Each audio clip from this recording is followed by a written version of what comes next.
लिए एक बड़ा ऐलान कर दिया है, जहां उन्होंने भतीजे आकाश को उत्तराधिकारी घोषित किया है।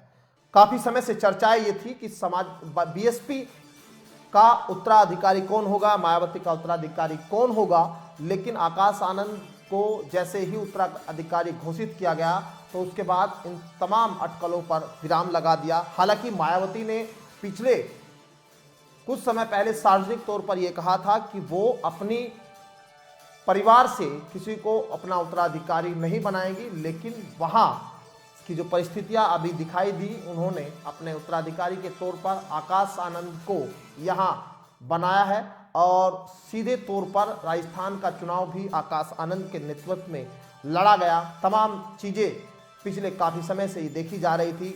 समझा जा रहा था कि आकाश आनंद ही अब वो चेहरा होंगे जो मायावती के उत्तराधिकारी के तौर पर सामने आएंगे, भले ही कोई भी बड़ी बैठक हो, क्योंकि 2017 के बाद से लगातार यहाँ आकाश आनंद सक्रिय थे।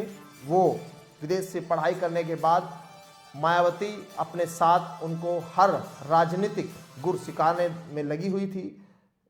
बड़ी बड़ी बैठकों में जिस तरह से राजनीतिक बैठकों में आकाश आनंद की